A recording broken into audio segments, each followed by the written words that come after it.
వెయ్యికో ఆశపడ్డరు, మన సమాజం చేకూరుతూ కోటేశ్వరు. అయినా కూడా మనం అక్కడి మన దగ్గరికి పోవాలి, కలవాలి, విషయాలు చెప్పాలని చెప్పి మమ్మల్ని మీ దగ్గరికి మదన పంపించిండు. ఈ విషయాన్ని తెలియపరుస్తూ ఉన్నాను. అమలారా, మొన్న ఎలక్షన్లలో మన అందరం కూడా కాంగ్రెస్ పార్టీ ఓటేసినాం. మీరా మేమా ఎవరమా మొత్తానికి అయితే కాంగ్రెస్ పార్టీ గెలిచింది. నిజమా కాదా? ఓటు అనేది చాలా విలువైంది. ఒకవేళ ఓటే లేకపోతే మేము ఇక్కడికి వచ్చేవాళ్ళం కాదు. నిజమా? మేము కాదు, పుట్టమానం కూడా రాడు ఓటు లేకపోతే, శ్రీధరబాబు కూడా రాడు ఓటు లేకపోతే. అంటే ఓటు అనేది అంత విలువైంది, అంత గొప్పది. అంత గొప్ప ఓటును మొన్న ఎలక్షన్లలో ఏం చెప్పింది కాంగ్రెస్ పార్టీ? 6 గ్యారంటీలు అన్నారు. పెన్షన్ను 2000 పెన్షన్ను 4000 చేస్తామన్నారు. చేసింది రావా? 4000 చేసిండ్రా? కాంగ్రెస్ పార్టీ అధికారంకి వస్తుంది. డిసెంబర్ 9వ తారీఖు మేము అమలు చేస్తాం. కాంగ్రెస్ పార్టీ గెలిచినటువంటి 30 రోజుల్లోనే మేము పథకాలు మొత్తం అమలు చేస్తామన్నారు. అమలు చేసిండ్రా? పెన్షన్లు పెంచిండ్రా? 500కే గ్యాస్ అన్నారు, ఇచ్చిండ్రా? 2 లక్షల రైతు రుణమాఫీ చేసిండ్రా? నీళ్లు ఇచ్చిండ్రా?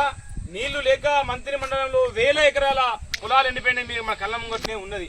మరి గత 10 ఏళ్ల కింద నీళ్లు వచ్చినాయి, పొలాలు బాగా వండినాయి. మరి ఇప్పుడెందుకు ఎండిపోతున్నాయి? కరెంటు ఫ్రీ అన్నారు, అందరికి ఇస్తారా? కరెంటు ఇస్తలేరు. మన కేసీఆర్ గారు, మన మాజీ ముఖ్యమంత్రి కేసీఆర్ గారు కళ్యాణ లక్ష్మి పేరు మీద 1,116 ఇచ్చిండ్రు. ఈ కాంగ్రెస్ వాళ్ళు ఏమన్నారు? ఈ కాలే, ఏ పథకం కూడా అమలు కాలే అనే విషయాన్ని, ఈ విషయాలు మొత్తం 2-3 విషయాలు మీ ముందు చెప్పుదామని, ఈ విషయాలన్నీ మీ ముందు ఉంచుదామని మేము రావడం జరిగింది. కాబట్టి ఏది మంచో, ఏది చెడో, ఏది అబద్ధమో, ఏది నిజమో మీరు గుర్తెరగాలి. ఎక్కడైతే పోగొట్టుకున్నామో అక్కడనే వెతుక్కునేవలసిన అవసరం ఏర్పడ్డది. ఇప్పుడు ఎంపీ ఎలక్షన్లు వస్తున్నాయి. బీఆర్ఎస్ పార్టీ నుంచి కొప్పుల ఈశ్వర్ సార్, ఆయన మాజీ మంత్రి ఈ తెలంగాణ రాష్ట్రానికి, దళిత బిడ్డ, పేద బిడ్డ, ఆయన గోదావరికల్నే ఉంటాడు. ఆయన మీద కాంగ్రెస్ పార్టీ నుంచి గడ్డం వంశీకృష్ణ అని 1000 కోట్లకు అధిపతులు వాళ్ళు. నేను చెప్పే నిజమే, అట్టి మాట కాదు. 100,000 కోట్లకు అధిపతులు వాళ్ళు. వెంకటస్వామి పేరు మీరు వినే ఉంటారు. మాజీ ఎంపీ, మాజీ కేంద్ర మంత్రి. ఆయన మనం 4 సార్లు గెలిపించిన ఎంపీగా పెద్దపల్లి పార్లమెంట్ నుంచి. ఆయన దళిత బిడ్డే. ఆయన గెలిచినాక ఏం చేసిండు? 100,000 కోట్లు సంపాదించి వేరే వేరే రాష్ట్రాలల్లో, మన రాష్ట్రంలో కాదు, ఈ పెద్దపల్లి పార్లమెంటు మన గరీబ్ బిడ్డలో మనం ఓట్లు వేయాలి, అది సంపాదించుకోవాలి. వేరే వేరే రాష్ట్రాల మాత్రం వాళ్ళు కంపెనీలు పెట్టిండ్రు. కంపెనీలు పెట్టి ఆ రాష్ట్ర పౌరులకు మాత్రం ఉద్యోగాలు ఇచ్చిండ్రు. మన ముఖం కూడా చూడలే. ఆ వెంకటస్వామి గెలిపించిండు, 4 సార్లు అయిపోయింది. ఆయన కొడుకు వివేక్ ఇప్పుడు చెన్నూరు ఎమ్మెల్యే. ఆయన ఇంకో కొడుకు బెల్లంపల్లి ఎమ్మెల్యే. 2 కొడుకులు ఎమ్మెల్యేలు. ఆ వివేక్ కొడుకు అంటే వెంకటస్వామి మనమడు ఇప్పుడు మళ్ళీ ఎంపీకి వస్తాడు.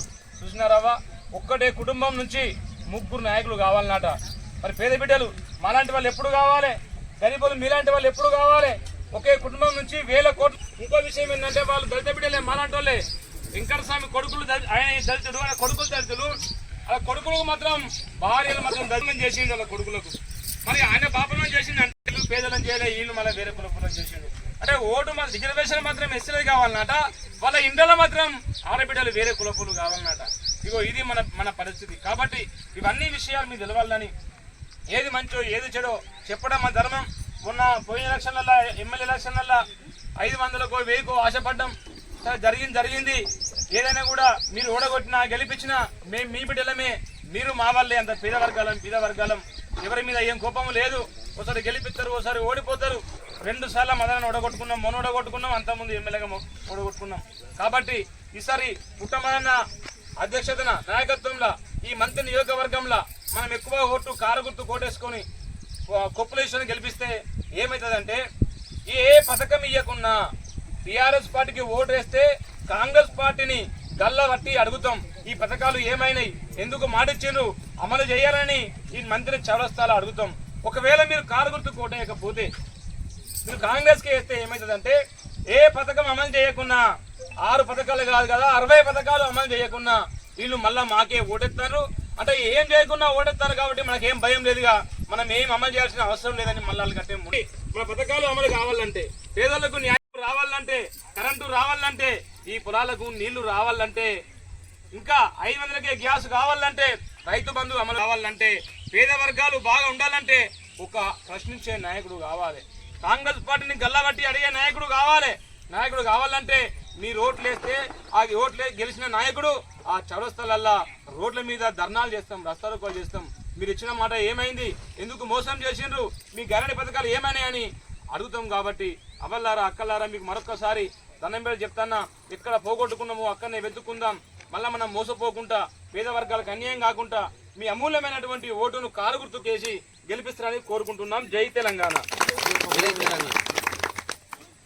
ఏమైనా తప్పు ఉంటే మీరు ఆలోచన చేసుకోరు, ఏది మంచో ఏది చెడో.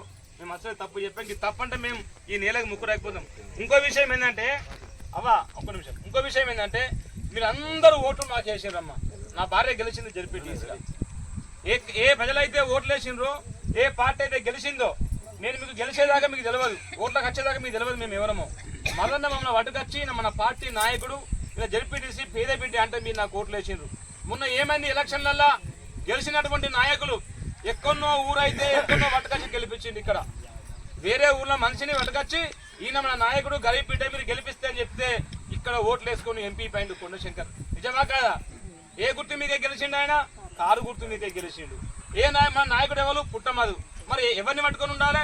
పుట్టమధు పట్టుకొని ఉండాలి, కారు గుర్తుకెళ్ళే ఉండాలి. వాళ్ళందరూ అమ్ముడు వేయరు, మమ్మల్ని కూడా కొనే ప్రయత్నం చేసిండ్రు. మేము గరీబ్ బిడ్డలమే. వాస్తవంగా ఈ రోజు వరకు నాకు ఇల్లు కూడా లేదు, అయినా కూడా లక్షల రూపాయలు మాకు ఇస్తానంటే ఏ పార్టీ నాయకుడు అయితే మమ్మల్ని పట్టు చేతిలో పట్టుకున్నాడో, మీకు పరిచయం చేసిండో, ఏ కారు గుర్తుకైతే మీరు ఓట్లు వేసిండ్రో, మీ దగ్గర నేను తలకాయ పంచుకోవద్దని ఏ పార్టీలు అయితే ఉన్నానో లక్షలు ఇస్తానన్నా కూడా అమ్ముడు పోకుండా ఒక గరీబ్ బిడ్డ పుట్టమన్న ఎంబడే గర్వంగా ఉన్న విషయాన్ని మీకు అందరికీ చెప్తాను సభాముఖంగా. కాబట్టి అమ్ముడు వేణ నాయకులను ప్రశ్నించండి. ఏ గుర్తు మీద గెలిచిండ్రు, ఎందుకు అమ్ముడు వేణ ప్రశ్నించండి. కాబట్టి అవల్లారా అక్కల్లారా, పేద వర్గాలం బీద వర్గాలం, మీ మీద మా కోపం వచ్చినా మా మీద మీ కోపం వచ్చినా తెల్లా లేతకు సృష్టిలో కనిపించడం. కాబట్టి మీ అమూల్యమైన ఓటును ఏది చెడో ఏది మంచిగా ఆలోచన చేసి, ఎవరైతే మేము గెలిచినప్పుడు మదన్న చెప్తే ఈ పొలాలకు నీళ్లు ఇవ్వడం కోసం ఎక్కడెక్కడికో కాలువల పంట పోయి కాలువ మీద పన్నమమ్మ, మాకు పొలం లేదు, నీళ్లు వరే పొలం మాకు లేదు, అయినా కూడా ఓట్లు వేసినందుకు రైతాంగం కోసం కాలువల పండి మదన్న ఆదేశాల మేరకు మేము పడుకున్నాం. ఏ ఒక్క గుంట కూడా ఎండనీయలేదు. కానీ వచ్చినాక పొలాలు మొత్తం ఎండిపోతున్నాయి, 1000 ఎకరాలు అట్టిగా గుడ్ల పాలు పశువుల పాలు అయిపోయినాయి. ఇగో మా ఎంపీటీ సాబ్ పాపం 10 ఎకరాలు చేసిండు అట, ఆయన పొలం ఎండిపోయింది. ఇగో మా సర్పంచ్ సాబ్ 20 ఎకరం చేసిండు, 20 ఎకరం ఎండిపోయింది. మీకు కూడా ఉళ్ళరిపోయిన పొలాలు కనిపిస్తున్నాయి. కాబట్టి ఏ నాయకుడైతే మన గురించి మన జీవితాల గురించి పట్టించుకుంటాడో ఆనకన్నా వెతుకుందామని కోరుకుంటూ ఈ విషయాలు విని ఇక్కడికి రానోళ్లకు, ఇందులో ఉన్న మన అవ్వలకు అక్కలకు అన్నలకు అందరికీ కూడా చెప్పి న్యాయం దిక్కుంటారని మేము కోరుతా ఉన్నాం. అందరికీ నమస్కారాలు.